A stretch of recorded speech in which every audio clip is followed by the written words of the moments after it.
TV5 News at 9. It's time again now for Aging in Style with Vitale Wealth Management. Joining us now this morning is President and owner Joe Vitale. Thanks for being here. You're welcome. Good morning, Lauren. How are you? Good morning. Now, before we dive into today's topic, don't forget to go Joe's newsletter, Financial Vitals, for all the latest in market trends and financial news. Just scan the QR code on your screen to get access. Now, on to today's topic, Joe. When is the best time to retire in 2025? Are there any advantages to waiting until the end of the year to retire? I think that it all depends on the person, right? The best time is now, right? So it's like, but everybody's a little different. If they're in the education system, they're going to want to wait till the school year is over, right? Some people that want to maximize they want to maximize their the pension, right? Depends on their age, depends on the bonus. What if the bonus comes in?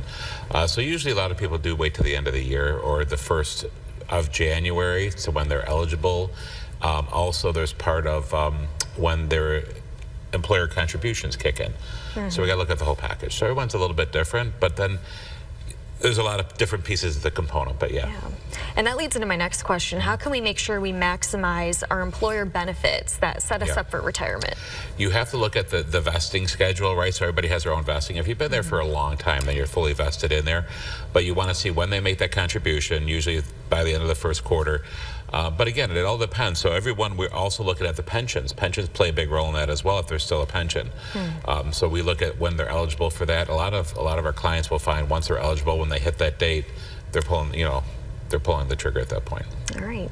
And how can the timing of our retirement affect our Social Security benefits? Social Security, well, first of all, right now, 62 years old is when you're first eligible to start claiming Social Security. Every month you wait past that, it does go up every month. It doesn't have to wait one full year. So it's usually 6.25%, 6.75%. Once you get to full retirement age at 67, then it goes up 8% a year on a monthly basis. So it's a big thing. If you're still working too, or even pulling part-time income, you don't want to file early because they're going to take half of that money back. So every month it goes up, so it does play a huge role in it. It's good to know. Is there any significance to market timing and year-end bonuses that people should consider? Yeah, market timing is huge. A lot of people say, oh, let me just wait till the market corrects. Let me wait till the market goes up. Let me wait till... You can't, nobody can time the market, you know. Bonuses are a big thing. We definitely want to make sure that is. The biggest thing is, a lot of times, I would say 1 or 2 years prior to retirement, if you have it in your mind that you want to retire, you start creating a plan. A lot of our clients come to us and they say, Joe, we want to retire in the next year or two. What do we have to do? Let's get in position. And that's what we do.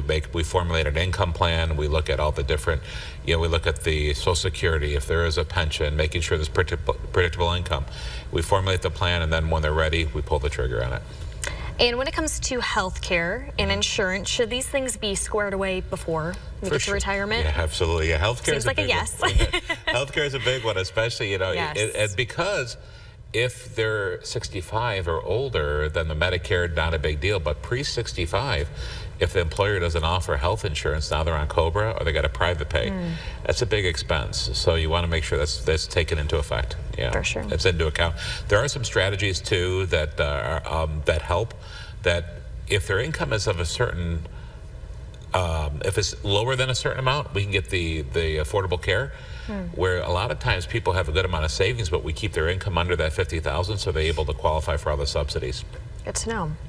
Now, the best month to retire is really based on your own personal financial situation, health considerations, and of course, lifestyle choices. Yes. Joe, tell me, do you have any more advice or suggestions for helping someone out when they're starting to plan their retirement? Yeah, best thing is formulate the plan. We talk a lot about the macro approach. We talk about making sure we formulate a 30-year roadmap. So when we meet with our clients, we look at the next 30 years and we plan ahead of time.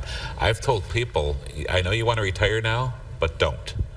Because you're not ready to. You're going to run out of money. That's got to be hard to hear. It's very hard to hear, especially when they're stressed out. Yeah. So it's like, listen, if you can, and I've told other people, you could have retired last year. So it all depends. And everybody said, remember that thing, oh, I need $1 million to retire or $2 million to retire. That all depends on how much debt you have, how much income you have, what your goals are. So yes. Yeah, every situation is so different. So different. Get a plan in place, and then you can have that peace of mind of knowing you can pull the trigger. Well, you are leaving us with a lot of good tips and information. Thank you so much. Oh, my pleasure. Good to be here. And before you go, don't forget to check out Joe's newsletter, Financial Vitals, to stay up to date on what's happening right now in the market. You can also find more information on our website. Just go to the Aging in Style page on WNEM.com.